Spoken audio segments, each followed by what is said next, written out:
आपका वोट ये तय करेगा कि भारत की दिशा क्या होगी। जिस तरह, याद रखिए दोस्तों, जिस तरह 1947 से 25 साल पहले भारत के नौजवानों पर देश को स्वतंत्र कराने का दारोमदार था, उसी तरह 2047 के पहले के इन 25 सालों में आप पर विकसित भारत के निर्माण की जिम्मेदारी है। हमारे बीच जब भी स्वतंत्रता सेनानियों का नाम आता है तो उनमें से अनेकों लोग ऐसे होते हैं जिनकी उम्र 18 से 25 साल के बीच ही थी। उनके नाम आज भी इतिहास के पन्नों में स्वर्ण अक्षरों में लिखे जाते हैं।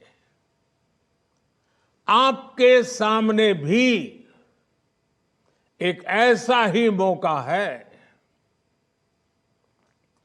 विकसित भारत के अमृतकाल की गाथा में आपका नाम स्वर्णाक्षरों में कैसे लिखा जाए, ये आपको तय करना है।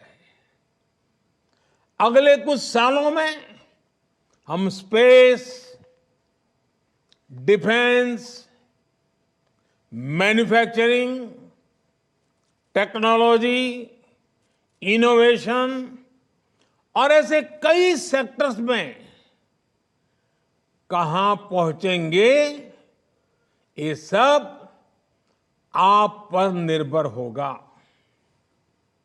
हमारी गति, हमारी दिशा, हमारी अप्रोच कैसी होगी, ये सब आप तय करेंगे। और इसका एक बड़ा माध्यम मतदान ही होगा। भविष्य के भारत में आपके लिए संभावनाएं कैसी होगी, इसकी जिम्मेदारी उन लोगों पर होगी जो इस कालखंड में देश की व्यवस्था संभालेंगे। ऐसे में उन लोगों का सही चुनाव हो, ये जिम्मेदारी आप नौजवान मतदाताओं पर है।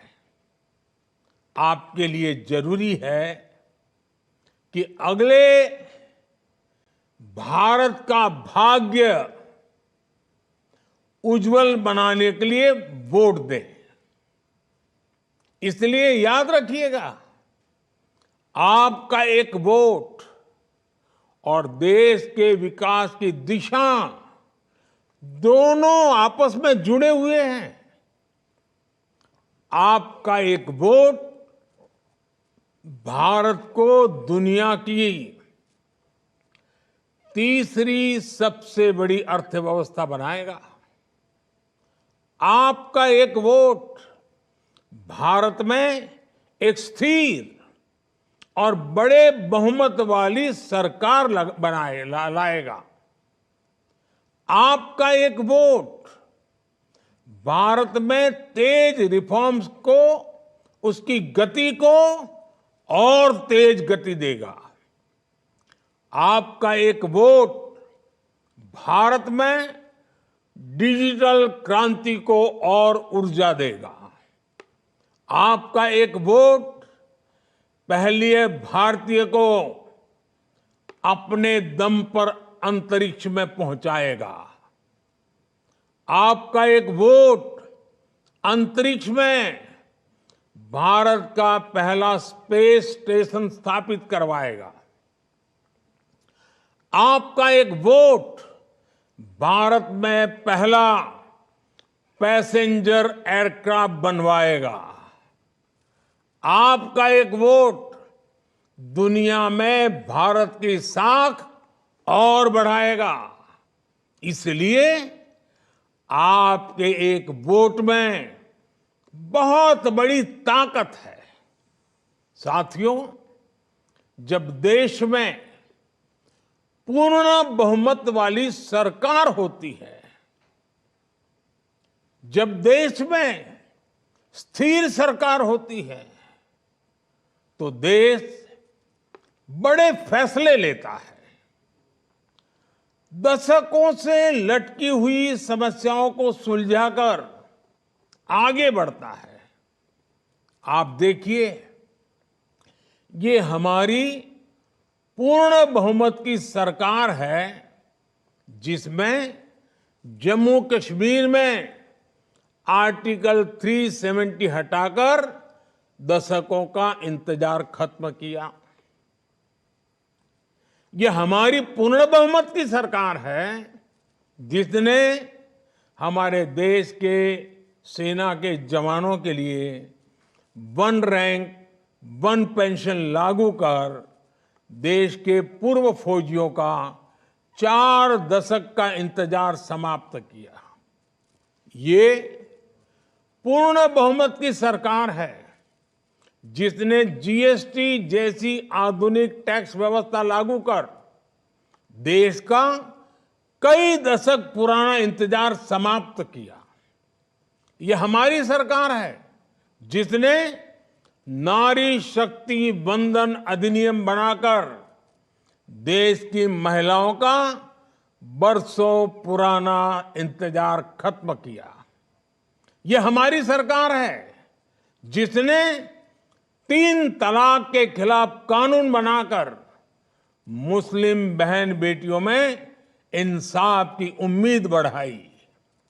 यह हमारी सरकार है, जिसने 3 दशकों के इंतजार के बाद नई राष्ट्रीय शिक्षा नीति लागू की। यह हमारी सरकार है, जिसने एससी, एसटी, ओबीसी का हित सुरक्षित रखते हुए भी गरीब युवाओं को 10% आरक्षण का प्रावधान किया। और ये हमारी सरकार है, जिसको अयोध्या में रामलला के विग्रह की प्राण प्रतिष्ठा का साक्षी होने का अवसर मिला है। जब देश में पूर्ण बहुमत की सरकार होती है, तो नीति में, निर्णयों में स्पष्टता होती है। इसका सीधा प्रभाव वैश्विक स्तर पर देश की साख पर भी पड़ता है।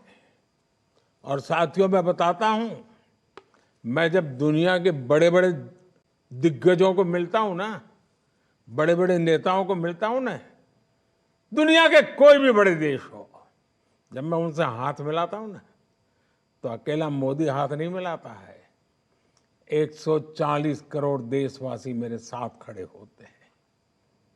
और ये दुनिया को प्रभावित करता है। ये ताकत होती है पूर्ण बहुमत वाली सरकार की।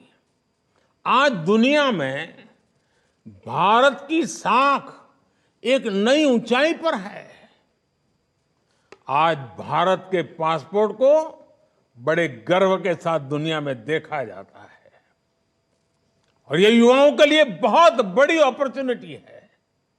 इस वजह से बीते वर्षों में भारत में रिकॉर्ड एफडीआई आया है। भारत का विदेशी मुद्रा भंडार भी आज रिकॉर्ड स्तर पर है। कभी सोना गिरवी रखना पड़ता था, आज दूसरी स्थिति है। ये देश में रोजगार के भी नए मौके लगातार बना रहा है। साथियों, आपको याद होगा, लाल किले से मैंने कहा था कि यही समय है, सही समय है। 10-12 साल पहले भारत में जिस तरह की परिस्थितियां थी, उन्होंने देश के युवाओं का भविष्य अंधकारमय बना दिया था। उस समय आप में से बहुत सारे लोग, कोई 8 साल का होगा, कोई 10 साल का होगा, कोई 12 साल का होगा, हो सकता है उस समय की सारी स्थितियां आपको पता भी ना हो। आज स्थितियां बदली है। हम आज जिन पॉसिबिलिटीज की बात कर रहे हैं, 2014 से पहले की जनरेशन ने उनकी उम्मीद तक छोड़ दी थी। आप में से कई न्यूज़पेपर्स पढ़ते होंगे। आज हर दिन नई खबर आती है कि देश ने इस सेक्टर में ये बड़ी उपलब्धि हासिल की। लेकिन 2014 से पहले के अखबार खोलिए, आजकल वो सब इंटरनेट पर अवेलेबल है। तब आए दिन, वो जमाना था, तब आए दिन करप्शन और स्कैम की खबरें हेडलाइन में छपती थी। हजारों करोड़ रुपयों के घोटाले सामान्य बात थी। आज उस समय आए दिन देश के नौजवान सड़कों पर उस समय की सरकार के खिलाफ प्रदर्शन करते थे। मुझे संतोष है कि हम उस अंधकारमय स्थिति से देश को बाहर निकाल पाए हैं। आज करप्शन की नहीं, क्रेडिबिलिटी की बात होती है। आज स्कैम की नहीं, सक्सेस स्टोरीज की बात होती है। तब भारत फ्रेजाइल 5 में था। दुनिया सोचती थी कि भारत खुद भी डूबेगा और हमें भी ले डूबेगा। आज भारत 5वीं बड़ी अर्थव्यवस्था है और दुनिया सोचती है कि भारत के विकास से उसका भी विकास होगा। आने वाले कुछ ही वर्षों में भारत दुनिया की टॉप 3 इकोनॉमी में शामिल हो जाएगा। आने वाले कुछ ही वर्षों में भारत की इकोनॉमी $7 ट्रिलियन को पार कर जाएगी। अर्थव्यवस्था के इतने बड़े विस्तार का बहुत बड़ा लाभ भारत के युवाओं को ही होगा।